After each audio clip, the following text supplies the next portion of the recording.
Hello mga idol, magpalang araw sa ating lahat, no? Bagong video, bagong exploration naman po para sa araw na ito. At sana wag niyong kalimutan i-subscribe ang aking munting YouTube channel. Paki-hit na notification bell, paki-follow, paki-share para lagi po kayong updated sa mga bago kong video. Kanina mga idol, hinatid namin si Commander Carding doon sa sa Kubo.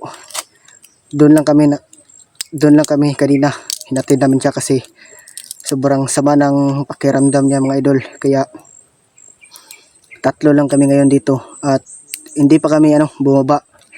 Dito kami natutulog at dito na rin kami nag-relax at sana suportahan niyo po ako, no, para sana sa lahat ng solid supporter ko dyan, hindi kayo magsawang panoorin ng aking video. At maraming salamat sa inyo. At kasama ko ngayon si Ghostbuster 06 at saka si Commander Kidlat na i-rescue ang kanyang anak. Sana ma-rescue na namin, no. Maraming salamat sa inyong lahat.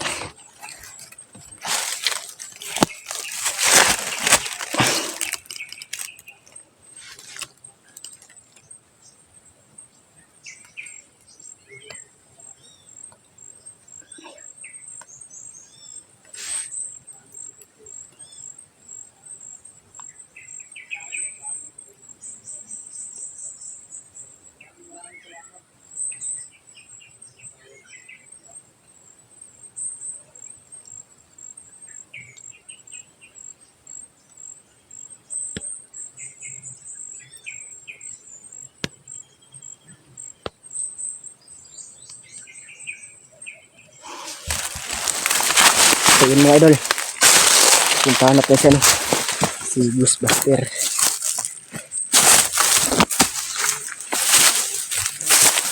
Yun si Ghostbuster at saka andun si Commander Kidlat.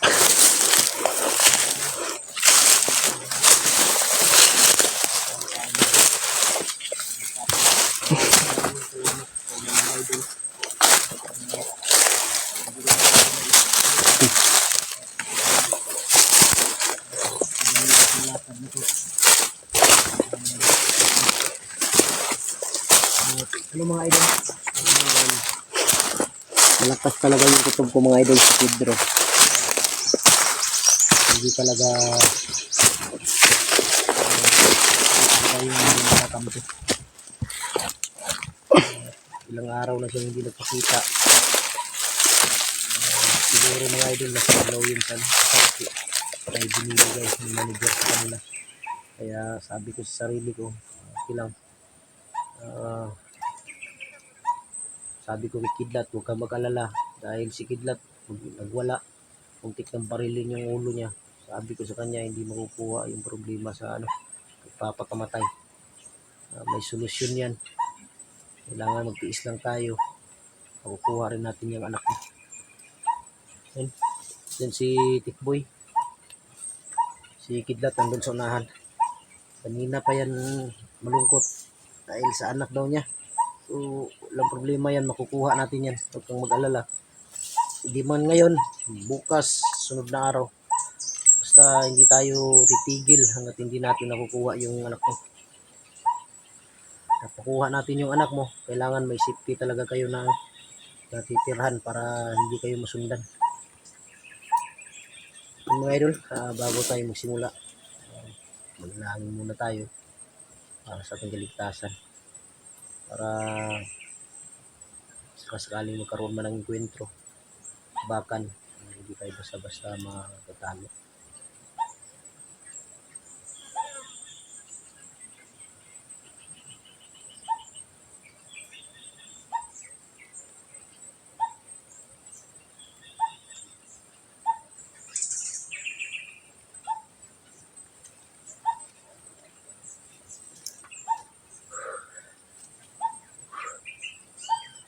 Nagtsata ka dali.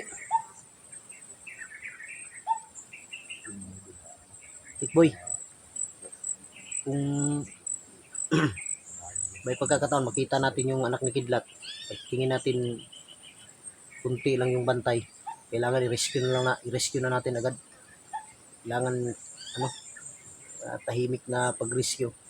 Kasi delikado. Pero kung pag-rescue natin ngayon, kung sakaling makita man natin sila, yung batang may dalang baril,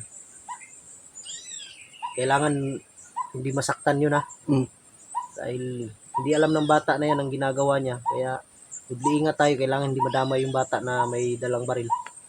Hindi pala anak ni Kidlat yun. Yung batang may baril, hindi anak ni Kidlat yun. Dili gani. Kaya ayaw kong madama yun.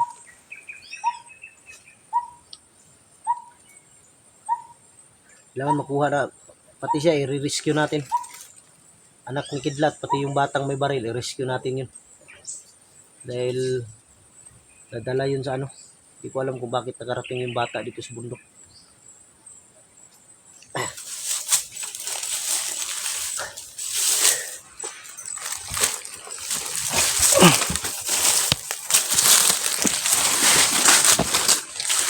Dat. Relax lang Kuha lagi natin yung mga anak lagi. Dito natatandaan pa siguro ito ni Kidlat yung lugar na to. Tandaan pa to. Dito ka namin dinala noon. Nakain. Oh.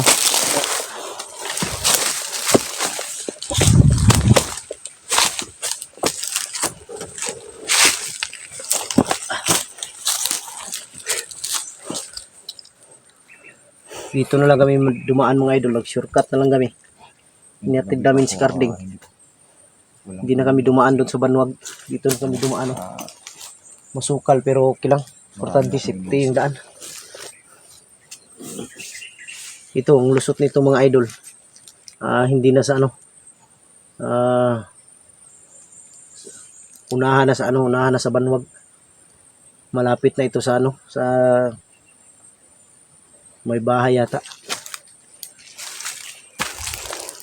Malapit na ito sa bahay na walang bubong walang dingding. Hinay na tagsaka. Muna patikboy. Okay, pag umana to makuha natin mga anak. Ay nag-request sa kuha. Tabangan og pangita ang sikwan. Si Kuya Bads kinabihag.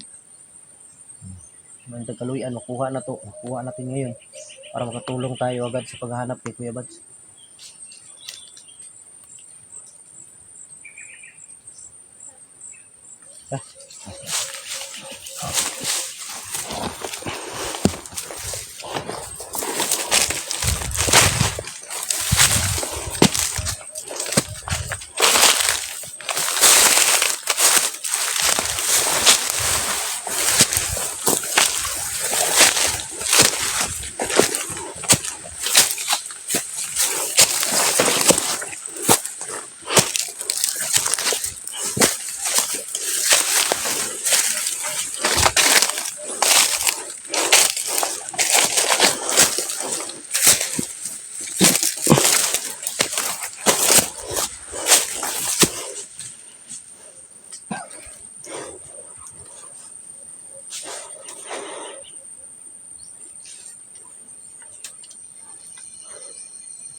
Kailangan Kidlat pag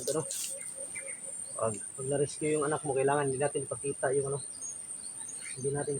yung katauhan ng anak mo, yung larawan niya para sa kanyang privacy. Dahil baka pagdating ng araw, rescue na natin yan, makapag-aral. Kapag dating din sa paaralan, siyempre nakikita itong mga video natin. Baka mabulit. Bata, kawawa naman. Kailangan hindi natin pakita talaga.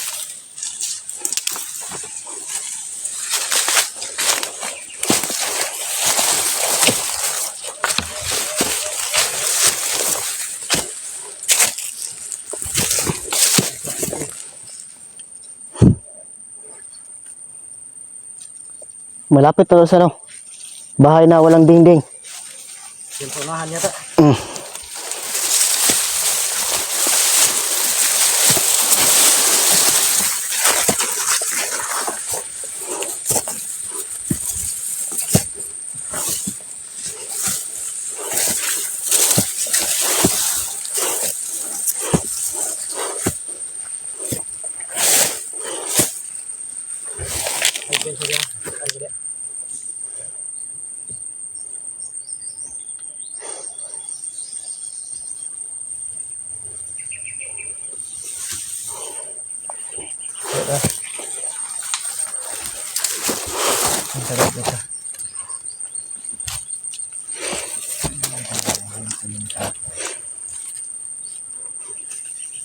Grabe nito eh. Ikaw no.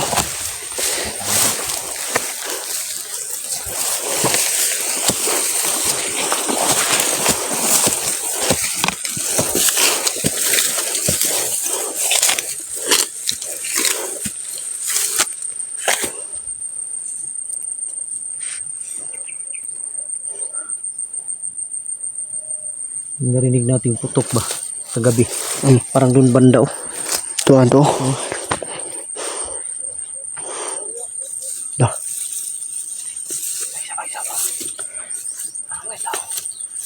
Sama tu bay.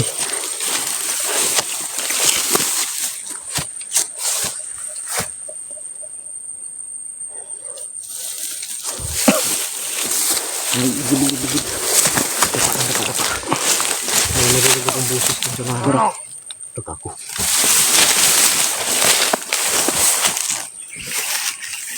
Matane.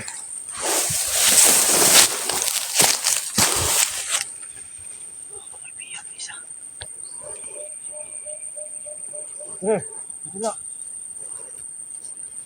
Tanya.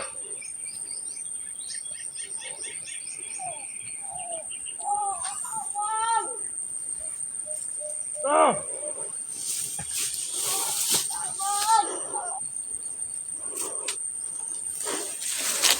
Nakamas lagi ng isa.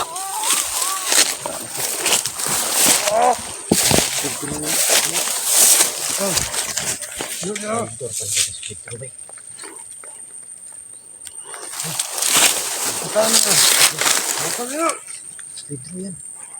Speed drone na. Speedro gani. Speedro.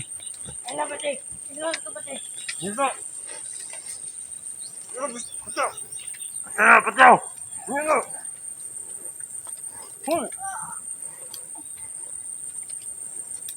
Go. Kung ano lang ako mo. Ha? Sige. Wala kita to. Go. Ha? Ano ko? Dito ka. Ano?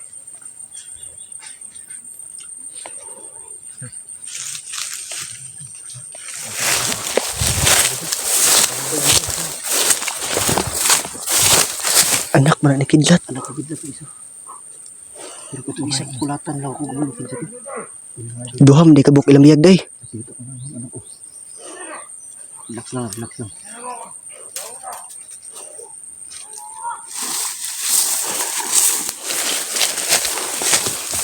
So yun mga idol no. Dali na pala yung bihag nila. Anak na kidlat. Hindi ko alam kung saan na yung isa.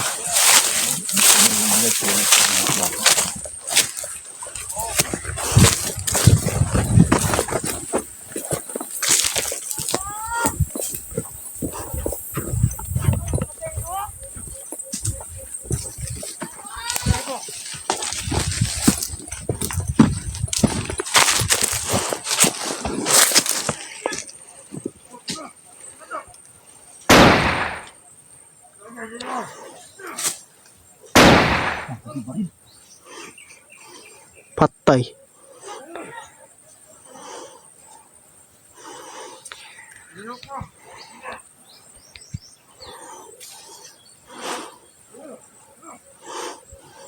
Kagod patay nilang bihag bay. Baril. Oh. Yung mga idol na baril na bay. Bata, Kaguluyan ang bata eh. binaril niya na walang kabuhang niya. Grabe talaga yung mga bandido. Pati bata, dinadamay na nila.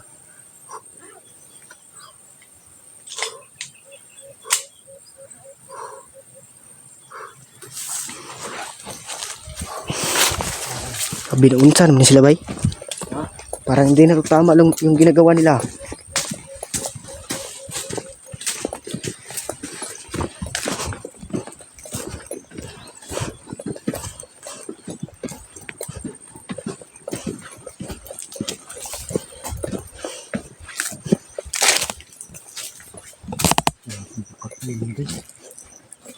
Kaguluyan ang bataan eh.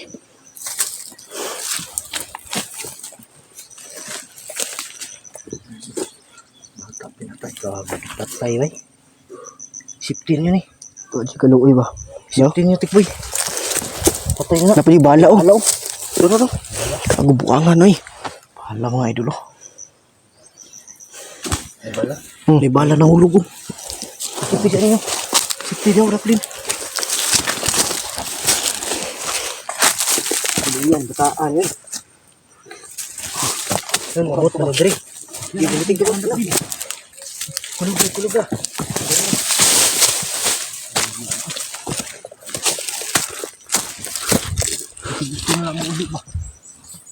Kago. Pati bata. Ti bata dinadamay. Ang bumaril sa kanya yung bata rin. Katong batang maliit. Kago.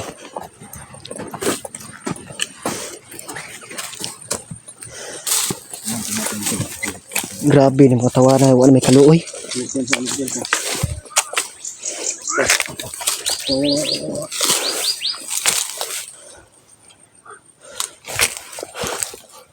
Kailangan makuha ginaturong mo anak. Apilo na to tong kuan.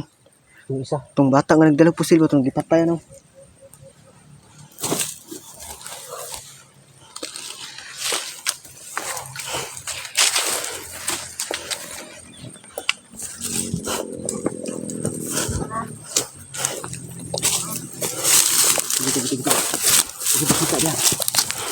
Kita dia na.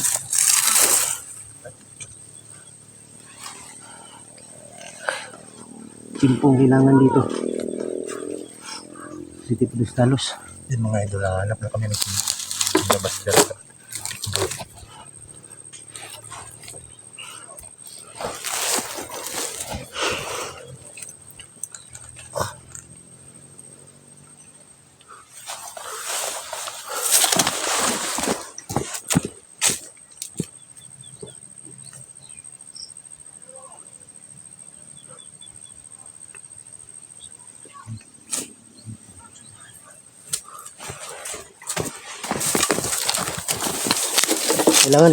Kailangan kidlat pag napuputok ka. Siguraduhin mo hindi tamaan yung isang bata. Oh. Tapos yung bangkay mamaya pag makuha natin anak ni kidlat, kailangan ibaba natin yan. I-turn over natin yan para makilala, ma-identify kung Kung sino talaga yung bata na yan.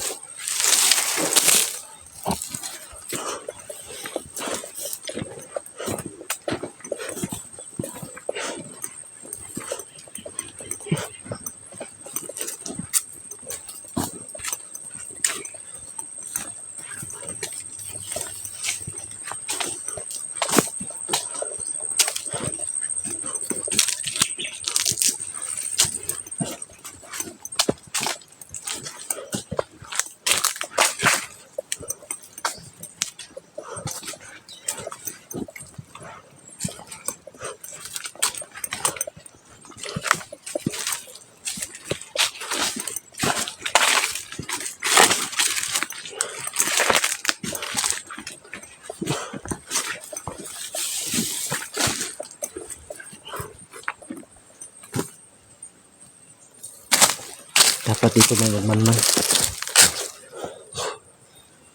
Sundan na natin sila kung saan dadalhin. Ta.